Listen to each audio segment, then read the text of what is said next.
오늘 주제 바로 한번 열어볼게요. 오늘 금값 한번 이야기 나눠보겠습니다.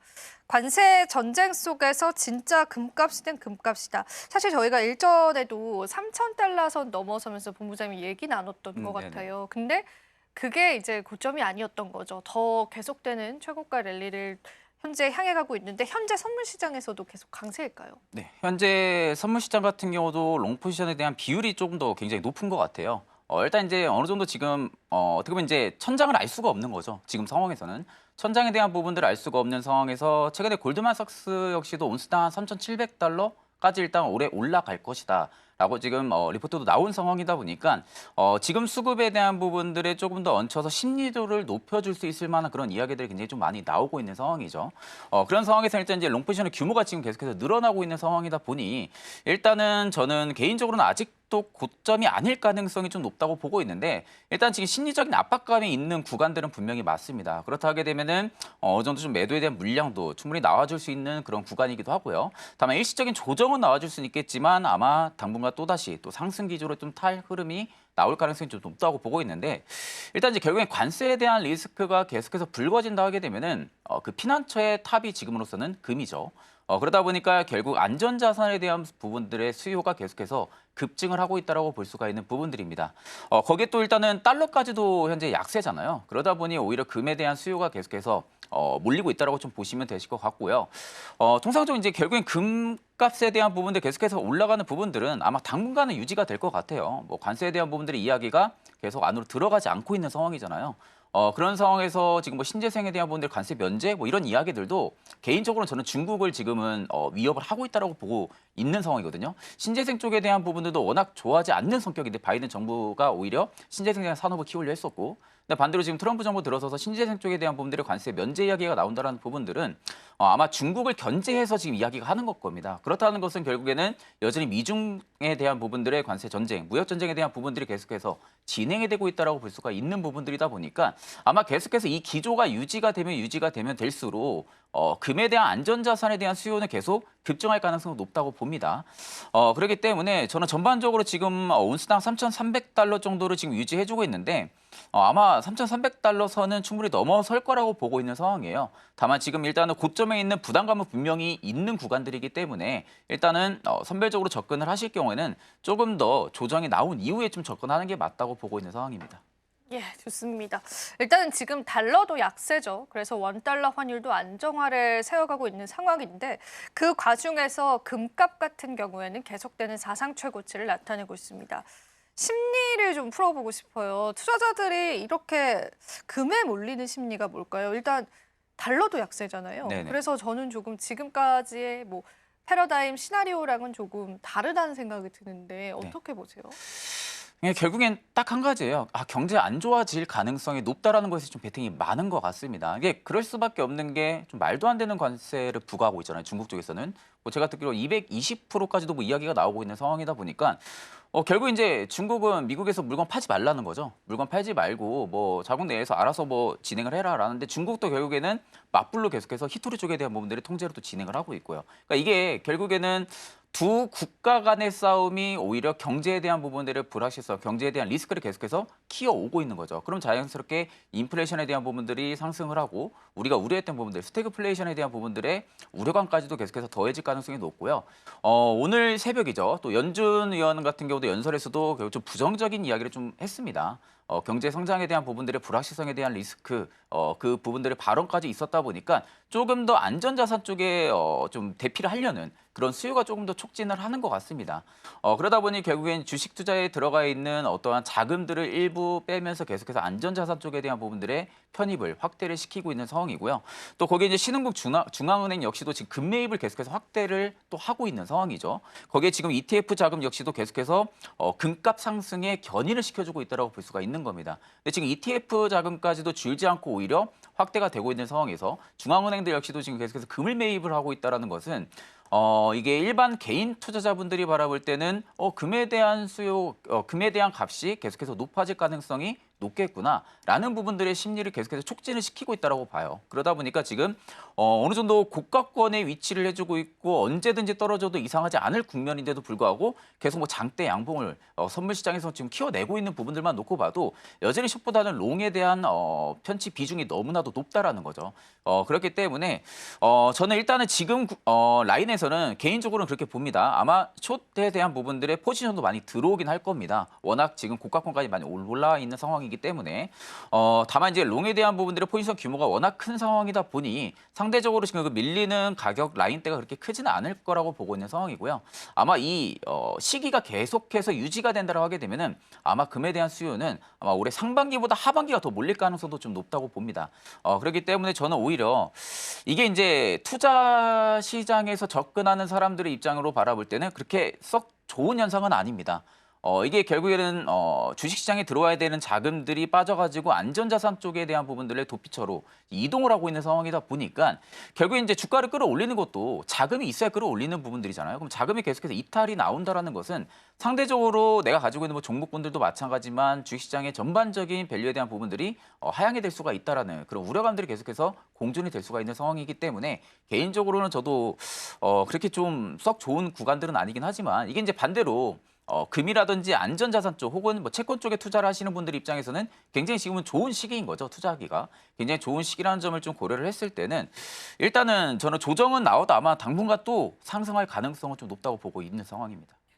예, 좋습니다. 사실 오늘의 금값에 관해서는 저희가 어떤 시나리오를 조금 내려볼 수 있냐면 뉴욕 증시에서 파월 풋을 기대를 했었는데 파월 연준 의장이 연설을 통해서 관세로 인해서 일시적으로 인플레이션이 올 거고 경기 침체를 예상한다라는 뉘앙스의 발언을 하면서 안전자산 쪽으로 또 수요 심리가 몰린 것으로 해석을 해볼 수가 있습니다. 사실 해외 IB에서도요, 올 연말에 금값을 3,300달러 예상했었는데 그게 전부 다 상향 조정됐더라고요. 3,700달러까지도 예상하고 있는 시점에서 우리가 사실 유동성 자산을 다루고 있잖아요. 이런 상황에서는 좋은 현상은 아니다라고 해석을 해볼 수가 있습니다. 그러면은 본부장님, 우리가 전반적으로 시장 자체를 놓고 봤었을 때는 금값이 계속 최고가를 찍어간다라는 거는 우리 시장에 있는 투자 매력도도 사라진다라는 거잖아요. 네네. 만약에 금리 인하 카드가 있다면 네. 금값도 안정화를 조금 가질 수 있을까요?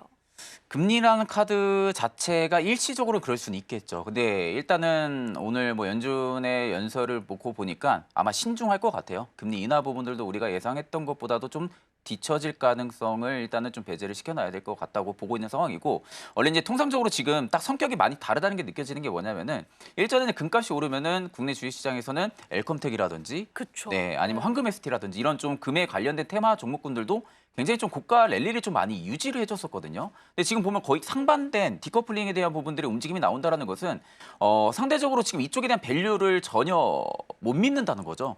지금 어차피 경제에 대한 불확실성 여파로 인해서 금에 대한 수요가 몰리는 부분들이다 보니까 일전에 금값이 상승하는 부분들과 조금 다른 성격이다라는 걸로 인해 가지고 오히려 엘컴텍이나 황금 ST, 뭐 고려아연 이런 특징적인 종목들이 지금 못 오르고 있는 상황들만 놓고 봤을 때는 일단 저는 안전자산 쪽에서 지금 투자 수요가 많이 몰려 있다고 보고 있습니다.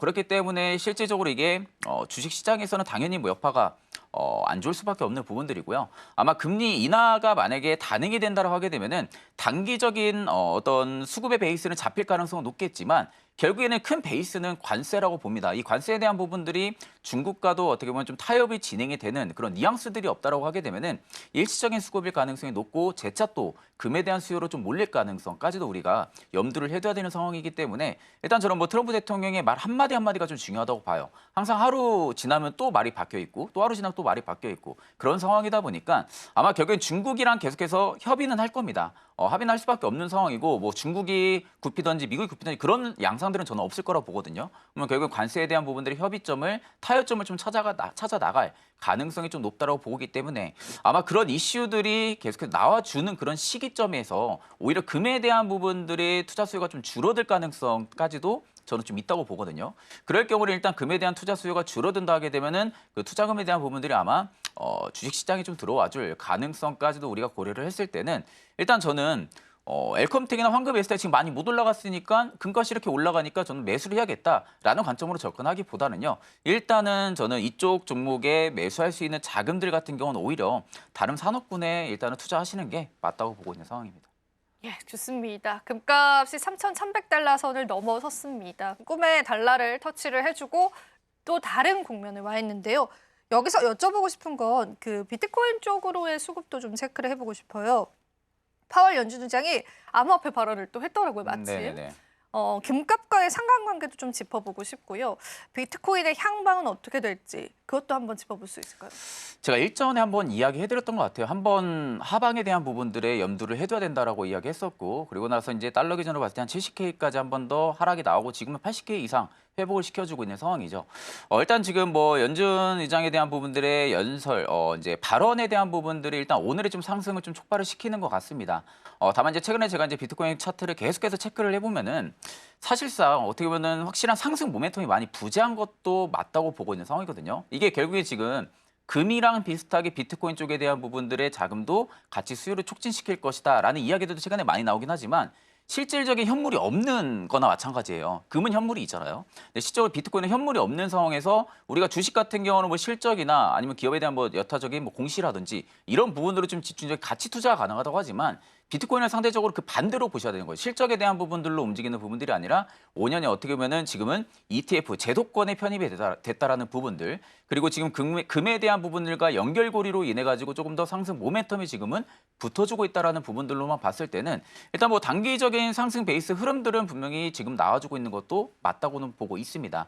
다만 일단은 저는 확실한 상승 모멘텀이 나와주지 않는다라고 하게 되면은 한 번 더 저는 밀릴 가능성을 일단은 저는 개인적으로 좀 열어두고 있는 상황이고요. 지금은 어떻게 보면 비트코인 쪽에 대한 부분들이 적극적으로 매수 적기다라고 보기에도 사실 좀 조심스러운 것 같아요.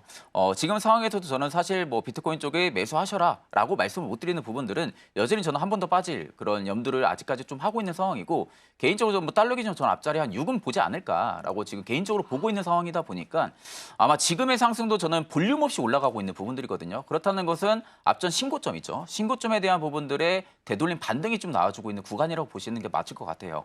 ETF 작업도 계속해서 지금 순유입이 아니라 순유출이 되고 있고요. 코인베이스도 지금 양수로 계속해서 전환이 되는 게 아니라 음수로 계속 지금 전환이 또 되고 있는 상황입니다. 그렇다는 것은 결국에 미결제 약정이 지금 증가는 해주고는 있기는 하지만 사실상 지금의 비트코인을 움직일 수 있는 주체권은 미국 혹은 중국 쪽이거든요. 그러면 결국에 지금 나스닥 시장이 딱 개장했을 때 비트코인 변동성이 많이 보입니다. 그만큼 이제 미국 투자에 대한 수요가 많이 늘어나 있다는 건데 ETF 작업은 오히려 지금 나가고 있다는 거죠. 코인베이스의 음수도 계속해서 매수 볼륨이 줄어들고 있다는 관점으로 봤을 때는 상대적으로 일단 저는 기술적인 반등으로 좀 고려를 하셔야 되고요. 이게 아마 한번 제대로 좀 저항을 받고 하방으로 터지게 되면은 좀 크게 떨어질 가능성까지도 염두를 해둔다라고 하게 되면은 일단 지금은 비트코인 바닥 잡았다라고 단정 짓기보다는 조금 더 호흡을 좀 길게 좀 지켜보시고 오히려 더 싸게 살 수 있는 구간이 분명히 저는 온다고 보고 있는 상황이거든요. 그렇기 때문에 조금 더 싸게 살 수 있는 구간까지도 좀 기다려 보시는 게 맞다고 보고 있습니다.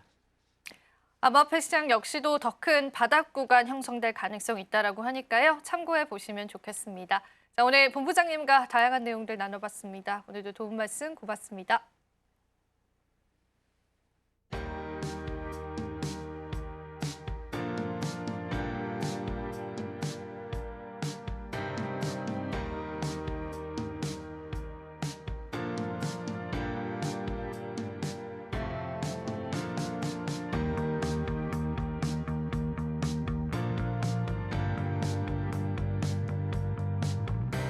참 따라가기 힘든 시장인 것 같습니다. 여러분들이 보다 발빠르게 시장 전략 잡을 수 있도록요. 저희가 계속 노력해 보겠습니다. 오늘 시장도 너무너무 고생 많으셨고요. 또 저희 방송에서 제공해드리는 정보는 투자 판단에 대한 조언일 뿐입니다. 가치 판단과 상승 하락 보장하고 있진 않다는 점 유의 부탁드리겠습니다. 저희는 내일 이 시간 함께 할게요. 오늘도 시청해주신 여러분 고맙습니다.